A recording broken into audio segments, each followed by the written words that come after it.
والصلاة والسلام على سید الانبیاء والمرسلین اما بعد فاعوذ باللہ من الشیطان الرجیم بسم اللہ الرحمن الرحیم۔ الحمدللہ الہادی پروگرام میں بری صحبت کے وبال پر ہم کلام کر رہے تھے، اور موسیٰ علیہ السلام کے زمانے کا واقعہ چل رہا تھا کہ آپ توریت شریف لینے کے لیے گئے، پیچھے ہارون علیہ السلام کو قوم پر بطور نگہبان مقرر کر کے گئے، لیکن قوم نے سامری کی صحبت اختیار کر کے بچھڑے کو بنا کر اس کو اپنا معبود تسلیم کر لیا۔ تو اللہ تعالیٰ نے بھیجا موسیٰ علیہ السلام کو کہ آپ کی قوم تو آپ کے بعد بچھڑے کی پوجا کرنے لگی ہے، اور ان کو سامری نے گمراہ کر دیا ہے۔ آپ واپس آئے تو آپ کی قوم نے یہ عذر پیش کیا کہ اصل میں ہم نے اپنی قدرت و اختیار سے ایسا نہیں کیا، سامری نے ہم سے سونا منگایا، بچھڑا بنایا، اور یہ بچھڑا جیتا جاگتا ایک دم بن گیا اور گائے کی طرح آواز نکالنے لگا، تو ہم نے اس کو معبود تسلیم کر لیا۔ اس پر اللہ تبارک و تعالی نے ان پر اتمام حجت کے لیے ایک دلیل قائم فرمائی کہ انہوں نے اتنا نہ سوچا کہ اگر یہ بچھڑا بن بھی گیا ہے تو ان کی کسی بات کو تو جواب نہیں دیتا ہے، آواز تو کوئی بھی چیز نکال سکتی ہے، جواب کیوں نہیں دیتا، اور نہ ان کے لیے کوئی نفع کا مالک ہے نہ ضرر کا مالک ہے، تو آخر کیسے اس کو اپنا خدا مان لیا۔ پھر اللہ تعالیٰ نے حضرت ہارون علیہ السلام کا قول نقل فرمایا کہ ایسا نہیں تھا کہ موسیٰ علیہ السلام کے جانے کے بعد جب قوم گمراہ ہو رہی تھی تو ہارون علیہ السلام نے اپنا کوئی کردار ادا نہیں کیا تھا، انہوں نے کیا تھا، اور وہ یہ بیان ہو رہا ہے، اور یہی میں آپ کو سمجھا رہا تھا کہ ایک طرف نبی نصیحت کر رہے ہیں اور بالکل صحیح اور واضح نصیحت ہے، اور ایک طرف سامری کر رہا ہے، اور لوگوں نے سامری کا کہنا مان لیا، نبی کا کہنا نہیں مانا۔ اس سے معلوم ہوتا ہے کہ بسا اوقات بری صحبت زیادہ بندے کے قلب پر اثر انداز ہو جاتی ہے، اور اس کی اتنی نحوست ہوتی ہے کہ اچھی نصیحت کی برکات سے انسان اپنے آپ کو دور کر لیتا ہے، اس سے محروم ہو جاتا ہے۔ بڑی معذرت کے ساتھ ایسے ہی ہمارے ہاں معاملہ ہے کہ ہم مسلمانوں کو علماء سمجھائیں، مفتیان کرام سمجھائیں، کوئی بات اثر انداز نہیں ہوگی، لیکن جاہل قسم کے جعلی عاملین اگر کوئی بات کہہ دیں ان کے پیچھے قوم چل پڑے گی۔ محلے کے جاہل قسم کے لوگ کو گائیڈ لائن دے دیں، بھئی ہمارا تجربہ یہ بھی ہم نے تو ایسا سنا ہے، تو سنی سنائی بات پہ قوم عمل کر لے گی اور غلط روش کی طرف چلی جائے گی۔ لیکن علماء جو بات سمجھا رہے ہیں، مفتیان کرام، ان کی بات ماننے کے لیے اور سمجھنے کے لیے ہم تیار نہیں ہوتے ہیں۔ ایسے بھائی بہنوں کو کہ جن کو صحیح علماء، اچھے علماء جو واقعی صاحب علم ہیں، ان کی بات بھی ان کے قلب پہ اثر انداز نہیں ہوتی، وہ متاثر نہیں کر پاتے، اور اس کے برعکس ایسے لوگ کہ جن کے جو بے عمل، ظاہر بالکل بے عمل ہے، نہ ان کے پاس علم زیادہ نہ کچھ ہے، اوٹ پٹانگ باتیں کر کے بس اپنی باتوں کے سحر میں جکڑ لیتے ہیں، اور قوم ان کی باتوں کو زیادہ اثر انداز محسوس کرتی ہے کہ قلب پر ان کی بات زیادہ لگ رہی ہے، ان کی بات کم۔ تو وہ اس قسم کے واقعے کو ذرا غور سے دیکھیں کہ ایسا ہی ہوتا ہے کہ جب انسان اللہ تعالیٰ اس کے رسول کریم صلی اللہ علیہ وسلم کے پیغام کے ساتھ ساتھ کسی کے گمراہ کن پیغام کو بھی سن رہا ہوتا ہے، تو اللہ تعالیٰ بطور آزمائش بعض اوقات بندے کو اس کے حال پر چھوڑ دیتا ہے، اور جب حال پر چھوڑتا ہے تو نفس و شیطان پورا زور لگاتے ہیں کہ جو بات اللہ کے قریب کرنے والی ہے اس کو ہم قبول نہیں کرتے، اور اوٹ پٹانگ باتوں کو قبول کر لیتے ہیں۔ یہی وجہ ہے کہ آپ دیکھیں کہ قرآن و حدیث میں ہزارہ وعیدات ہیں، غیبت کے اوپر، چغلی کے اوپر، جھوٹ پر، نافرمانی پر، اللہ اس کے رسول کریم صلی اللہ علیہ وسلم کی نافرمانی، ماں باپ کے ساتھ برا معاملہ کرنے پر، اور اسی طرح حقوق میں کوتاہی، ظلم کرنے پر، لیکن ہم بالکل اس سے خوف زدہ نہیں ہوتے ہیں، کوئی دل میں خوف نہیں آتا، ڈر پیدا نہیں ہوتا۔ یہی وجہ ہے کہ لوگوں کو لوٹ رہے ہیں، کھسوٹ رہے ہیں، زمینوں پہ قبضے کر رکھے ہیں، امانتیں دبائی ہوئی ہیں، قرضہ لیا ہوا ہے، دینے کو دل نہیں چاہتا۔ اس کے برعکس اگر کوئی کہتا ہے کہ بھائی دیکھو تمہاری طبیعت خراب ہو رہی ہے، لگتا ہے ایسا ہے کوئی جادو ہے، تو تم ایسا کرو، ایک بکرا ذبح کر کے اور اس کا خون اپنے گھر کے سامنے ڈالو تو پھر کچھ ہوگا، فائدہ ہوگا۔ اب بس یہ بات سنیں گے اور ایک دم ڈر جائیں گے، اوہ ہوئی جادو ہے، اب بکرے کاٹ رہے ہیں، گھر کے سامنے خون ڈال رہے ہیں۔ اب ان سے پوچھو بھائی خون کہاں پہ لکھا ہوا ہے، کیسے ڈالو، لیکن کچھ پتہ نہیں ہے، لیکن یار فلاں نے کہا تھا، بھی ہم نے کہا کر ہی لو۔ تو یہ بات آپ دیکھیں، غور کریں۔ اسی طرح آپ نے دیکھا ہوگا بعض اوقات مسجدوں کے باہر پرچے تقسیم کر رہے ہوتے ہیں۔ بھئی کیا تقسیم کر رہے ہو؟ کہ جی ہمیں کسی نے پرچہ دیا تھا، اس پہ لکھا ہوا تھا کہ ایک شخص تھا، وہ مدینہ منورہ گیا، اسے خواب میں سرکار کی زیارت ہوئی، سرکار نے ارشاد فرمایا کہ میری امت تباہ ہو رہی ہے، گمراہی کی طرف جا رہی ہے، اور قیامت بالکل قریب ہے، لوگوں نمازیں پڑھو، روزے رکھو، اور اس پرچے کو تقسیم کریں، کم از کم 7 افراد تک پہنچائیں تو آپ کو خوشی حاصل ہوگی، نہیں پہنچاؤ گے تو ایک جگہ میں نے پرچے میں پڑھا لکھا ہوا تھا تمہاری بیوی مر جائے گی، اور بعض جگہ لکھا ہوتا ہے تم تباہ ہو جاؤ گے، تمہاری قسمت خراب ہو جائے گی۔ اب بیوقوف قسم کے لوگ جو نہ قرآن سے ڈرتے ہیں نہ حدیث کے وعدہ وعید سے ڈرتے ہیں، وہ خوف زدہ ہو جاتے ہیں اور فوٹو اسٹیٹ کرا کے مسجد کے باہر یہ بدعت عام کر رہے ہوتے ہیں کہ پھر وہ لینے والے بھی جاہل ہوتے ہیں، ان میں سے ہر ایک اس کو پھر اتنے لوگوں تک پہنچانے کی کوشش کرتا ہے۔ تو یہ ہماری صورتحال ہے کہ چھوٹی چھوٹی باتیں، سنی سنائی باتیں، ان کا خوف دل میں ہے، ان کی پریشانی ہے، اور اس کی وجہ سے جو اس کا تقاضا ہے کہ کچھ چیزوں کی احتیاط کریں، کچھ اعمال کو ترک کریں، وہ کر بھی رہے، لیکن قرآن و حدیث کی باتیں اثر نہیں کر رہی ہیں۔ اب جیسے آپ سفر کے مہینے کو لے لیں، ہماری خواتین کہتے ہیں جی یہ خالی کا مہینہ ہے۔ بھئی کیوں خالی کا مہینہ ہے؟ بھئی اس مہینے میں شادی نہیں کریں گے، اس کا مطلب یہ مہینہ خالی رہے گا، خالی کا مہینہ۔ شادی کیوں نہیں کر رہے؟ اس لیے کہ جی آسمان سے بلائیں نازل ہوتی ہیں، آفات نازل ہوتی ہیں، جو شادی کریں گے تو اس میں شادی کامیاب نہیں ہوگی، نحوست نازل ہوگی۔ اب ان سے یہ پوچھو کہ یہ بتاؤ یہ مہینہ تو بے برکت ہو گیا، باقی 11 مہینے تو بابرکت ہوئے نا، ان میں شادی کی ہوگی آپ نے، اس میں تو کی نہیں ہوگی، ان شادیوں کا انجام کیا ہو رہا ہے یہ بتائیے؟ طلاقیں ہو رہی ہیں، گھر میں مار پیٹ چل رہی ہے، نا اتفاقی ہیں، بعض لوگوں کا گھر جہنم بنا ہوا ہے۔ تو اگر اس سفر کے مہینے کی نحوست تھی تو بتائیے پھر وہ لڑائی جھگڑے کیوں ہو رہے ہیں؟ کہ وہ تو بابرکت مہینوں میں شادیاں ہوئی تھیں، تو اس کی تو کوئی نحوست ہونی نہیں چاہیے تھی۔ معاذ اللہ ثم معاذ اللہ، جب بابرکت مہینوں میں کی گئی شادی کا انجام یہ ہے تو آخر یہ بتائیے کہ اس خالی کا مہینہ جس کو آپ اپنی طرف سے منحوس کہہ رہے ہیں، اس میں کون سی نحوست آپ کو نظر آنی چاہیے یا آپ کو خوف ہے کہ وہ نظر آئے گی جس سے بچنے کے لیے آپ نے شادی کو ترک کیا؟ معلوم یہ ہوا کہ جہالت عظیمہ اور کچھ بھی نہیں ہے، کوئی فرق نہیں پڑتا، یہ مہینہ بالکل بابرکت مہینہ ہے، جیسے دیگر مہینے ویسے یہ مہینہ بھی ہے۔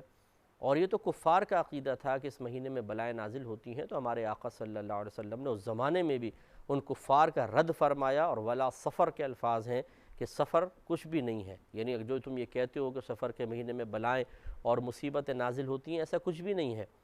تو یہ ہم آپ کو سمجھانا چاہ رہے ہیں کہ آپ دیکھیے کہ ہماری بہنیں سفر کا مہینہ آیا خوف زدہ ہو جاتی ہیں، آٹے کی گولیاں بنا کے اس پہ سورہ مزمل پھونک پھونک کر اس کو دریا میں ڈال رہی ہوتی ہے مچھلی، تاکہ اس کو کھائیں، اور سمجھتی ہیں شاید مچھلی کھائیں گے تو ساری بلائیں نحوستیں دور ہو جائیں گی۔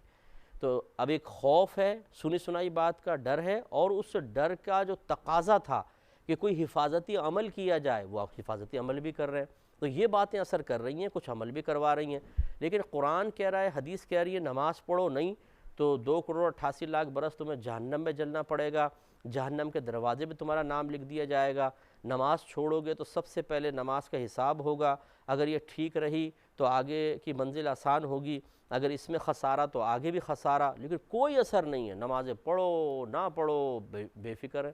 کوئی ڈر نہیں ہے، کوئی خوف نہیں ہے۔ وجہ وہی ہے کہ بری صحبتوں کے اثر نے ہمیں اچھی چیزوں کے اثر سے دور کر دیا ہے، اثر قبول کرنے سے دور کر دیا، اور بری چیز کا اثر فوراً ہم قبول کرتے ہیں۔ اب دو دیکھیں ہیں، ایک طرف سامری ہے اور ایک طرف حضرت ہارون علیہ السلام ہے۔ آپ کی زبان حق ترجمان سے حق بات نکل رہی ہے اور سامری بکواسیں کر رہا ہے، لیکن ہماری طرح ہی وہ لوگ تھے کہ جو جاہلوں کے قول کو تو فوراً لے لیتے ہیں، لیکن علماء کے قول کو قبول کرتے ہوئے دل ہی نہیں مان رہا ہوتا۔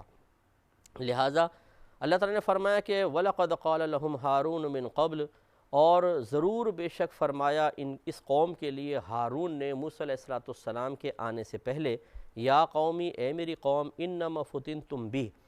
کہ محض تم اس بچھڑے کی وجہ سے آزمائش میں مبتلا کر دیے گئے ہو، وَإِنَّا رَبَّكُمُ الرَّحْمَانُ، اور بے شک تمہارا رب تو رحمان ہی ہے، فَاتَّبِعُونِی، تو پس تم میری پیروی کرو، وَأَطِیعُوا أَمْرِی، اور میرا حکم مانو، میرے حکم کی اطاعت کرو۔ قالوا، انہوں نے کہا کہ لن نبرح علیہ عاکفین حتی یرجع الینا موسیٰ، کہ ہم تو اس کے سامنے اسی طرح چوکڑی مار کر بیٹھے رہیں گے یہاں تک کہ ہماری طرف موسیٰ علیہ السلام واپس تشریف لے آئے۔ اب موسیٰ علیہ السلام تشریف لے آئے، قال، حضرت موسیٰ علیہ السلام نے فرمایا، یا ہارون، اے ہارون، ما منعک اذ رأیتہم ضلوا، کہ تمہیں کس چیز نے روکا تھا جب تم نے انہیں گمراہ ہوتے ہوئے دیکھا؟ اب موسیٰ علیہ السلام نے تو یہی گمان کیا کہ شاید ہارون نے تھوڑی سی کوتاہی کی ہوگی تو آپ آئے اور آپ نے کویسچن کیا کہ اے ہارون آپ نے کیوں نہیں روکا جب یہ گمراہ ہو رہے تھے، اللہ تتبعن، کہ اور کس چیز نے آپ کو اس سے روکا کہ آپ میرے پیچھے نہ آتے، کہ جب آپ نے ان کو گمراہ ہوتے دیکھا، یعنی آپ کو چاہیے تھا کہ اگر یہ گمراہ ہو رہے تھے فوراً میرے پاس آ کے مجھے بتاتے کہ بھئی ایسا ایسا ہو رہا ہے تو میں آپ کے ساتھ واپس جلدی سے آ کر دیکھتا۔ افا عصیت امری، کیا آپ نے میرے حکم کی نافرمانی کی ہے؟ قال، حضرت ہارون علیہ السلام نے عرض کی، یبن امہ، اے میری ماں کے بیٹے، لا تأخذ بلحیتی ولا برأسی، آپ میری داڑھی نہ پکڑیں اور میرا سر نہ پکڑیں۔ یعنی ہوا یہ تھا کہ حضرت موسیٰ علیہ السلام چونکہ بڑے جلالی نبی تھے اور نبیوں کا جلال اللہ کے لیے ہوتا ہے، یہی وجہ ہے کہ آپ کی اس پہ کوئی گرفت نہیں تھی۔ جب آپ نے قوم کا یہ معاملہ دیکھا تو جلال میں تشریف لے آئے اور آ کر حضرت ہارون علیہ السلام کی داڑھی پکڑ لی اور سر کے بال، ایک ہاتھ سے داڑھی ایک ہاتھ سے سر کے بال پکڑ لیے، اور آپ نے پھر غصے سے یہ معاملات کیے۔ تو انہوں نے کہا کہ اے میری ماں کے بیٹے ذرا میری داڑھی چھوڑیں، میرے سر کے بال چھوڑ دیجئے، اور پھر اپنا عذر بیان کیا۔ کہتے ہیں کہ انی خشیتو، بے شک مجھے خوف ہوا، ان تقولا، کہ آپ مجھے یہ کہیں گے، یعنی اگر میں قوم کو چھوڑ کر آپ کے پاس آتا تو مجھے خوف ہوا کہ آپ مجھے کہیں گے کہ فرقتا بین بنی اسرائیل، کہ تم نے بنی اسرائیل کو دو ٹکڑے کر دیا، اس میں تفریقہ پیدا کیا، ولم ترقب قولی، اور تم نے میری بات کا انتظار نہ کیا۔ یعنی آپ یہ کہتے ہیں کہ تم نے دو گروپ کر دیے، ایک گروپ وہاں چھوڑ کر آ گئے اور کچھ لوگ جو تمہارے آپ کے متبعین تھے انہیں لے کر، یقینی سے میں بات ہے وہاں پہ آتا، تو مجھے خوف یہ ہوا کہ آپ یہ نہ کہیں کہ تم وہاں قوم کے ساتھ کیوں نہیں رہے، تم قوم کو چھوڑ کے کیوں آ گئے، اس کو دو ٹکڑوں میں کیوں بانٹ دیا، اور میری بات کا انتظار کیوں نہیں کیا وہاں پر رہتے ہوئے۔ یہ اب تذبذب، اب موسیٰ علیہ السلام کہہ رہے ہیں آپ آئے کیوں نہیں، انہیں یہ خوف تھا میں جاؤں گا تو یہ نہ کہہ دیں، اس لیے وہاں پر رکے رہے۔ قال، موسیٰ علیہ السلام نے فرمایا کہ فما خطبک یا سامری، اب جب عذر آپ نے سنا تو قبول فرما لیا، اور اب سامری کی طرف متوجہ ہوئے کہ سامری تیرا کیا معاملہ ہے، تجھے کیا شیطانی سوجی بھئی جو تو نے یہ معاملہ کیا؟ قال، اس نے کہا کہ بصرت بما لم یبصروا بہ، اس نے کہا کہ میں نے وہ دیکھا جو لوگوں نے نہ دیکھا، یعنی وہی حضرت جبرائیل علیہ السلام کے گھوڑے کے قدموں سے جو زمین لگ رہی تھی، یا گھوڑے کے قدم جس زمین پہ لگ رہے تھے وہ زندہ ہو جاتی تھی، یعنی اس سے گھاس اگنا شروع ہو جاتی تھی۔ تو سامری سمجھ گیا کہ اس گھوڑے کے سموں میں بڑی برکت ہے، کہ ایک اللہ کے فرشتے اس پہ بیٹھے ہوئے ہیں، تو اس نے وہاں کی مٹی اٹھا لی تھی، یہ گمان کر کے کہ یہ زندہ کر دینے والی مٹی ہے گھوڑے کے قدموں کے لمس کی برکت سے، اور کہنے لگا کہ فَقَبَضْتُ قَبْضَةً مِّنْ اثر الرسول، تو ایک میں نے مٹھی بھر لی تھی فرشتے کے نشان سے، یعنی فرشتے کے گھوڑے کے قدموں کے نشان سے ایک مٹھی مٹی میں نے اٹھا لی تھی۔ فَنَبَذْتُهَا، تو پھر میں نے اسے اس بچھڑے کے منہ کے اندر ڈال دیا۔ وَكَذَلِكَ سَوَّلَتْ لِي نَفْسِي، اور اسی طرح میرے نفس کو، میرے دل کو یہ بات بھلی لگی، نفس نے مجھے مشورہ دیا، میں نے قوم کو گمراہ کر دیا۔ قال، حضرت موسیٰ علیہ السلام نے فرمایا کہ فَاذْهَبْ، یہاں سے چلا جا، فَإِنَّ لَكَ فِي الْحَيَاةِ، پس تیرے لیے دنیا میں یہ سزا ہوگی کہ ان تقولا، تو ہر ایک سے کہے گا لا مساس، کہ مجھے چھوؤ نہیں۔ ہوا یہی کہ وہ وجہ یہ تھی کہ جیسی کوئی اس کو چھو لیتا تھا تو جو چھوتا تھا اسے بھی بخار ہو جاتا تھا اور اس کو بھی بخار ہو جاتا تھا، تو یہ قوم کے پاس سے بھاگ گیا جنگل کے اندر تاکہ کوئی مجھے چھوئے نہیں، چھوئے گا تو مجھے بیمار ہو جاتا تھا بہت شدید قسم کا۔ تو اس کی گویا کہ سزا دے دی گئی کہ تو شہر کی طرف ہی نہ آئے، اگر آئے گا اور کوئی تجھے ٹچ کر لے گا وہ بھی بیمار ہوگا، تم بھی بیمار ہو جاؤ گے۔ تو پھر یہ قوم سے دور بھاگ گیا اور جنگل میں ہلاک ہوا۔ وَإِنَّكَ لَكَ مَوْعِدًا لَن تُخْلَفَهُ، اور بے شک تیرے لیے ایک وعدے کا وقت ہے جو تجھ سے خلاف نہ ہوگا، یعنی کہ تجھ سے پیچھے نہ رہے گا، دور نہ رہے گا۔ وہ وقت جب آئے گا تجھے موت آئے گی تو اللہ کی بارگاہ میں پہنچے گا، تیرا حساب و کتاب ہوگا۔ وَانظُرْ إِلَىٰ إِلَٰهِكَ الَّذِي ظَلْتَ عَلَيْهِ عَاكِفًا، اور اپنے اس معبود کو دیکھ جس کے سامنے تو سارا دن آلتی پالتی مار کر بیٹھا کرتا تھا، یعنی بچھڑے کی طرف آپ نے فرمایا اب اس کو دیکھ اپنے معبود کو ذرا۔ لَنُحَرِّقَنَّهُ، ضرور ہم اسے جلا دیں گے، ثم پھر لَنَنْسِفَنَّهُ فِي الْيَمِّ نَسْفًا، پھر اس کو ریزہ ریزہ کر کے دریا میں بہا دیں گے۔ تو ایسے ہی آپ نے کیا۔ تو اب اس سے ذرا آپ غور فرمائیں کہ اس واقعے میں بڑی عبرت ہے کہ سامری اگر بالفرض اس طرح کی حرکت نہ کرتا تو بڑی عزت کے ساتھ تھا، بڑی احترام کے ساتھ تھا۔ اللہ تبارک و تعالیٰ نے اس کے لیے اتنا اہتمام فرمایا کہ جبریل امین تشریف لا رہے ہیں اور اس کی غذا کا انتظام فرما رہے ہیں، لیکن اس نے نفس و شیطان کی صحبت اختیار کی، گویا کہ تباہ ہوا۔ پھر جنہوں نے اس کی صحبت اختیار کی وہ بھی ہلاک ہو گئے۔ تو جتنے ہمارے نوجوان بچے بچیاں یہ پروگرام دیکھ رہے ہیں، ایسے ہی جو بڑی عمر کے لوگ بھی ہیں، کون ایسا ہے جو آج کل بری عادات میں اور گناہوں میں ملوث نہیں ہے؟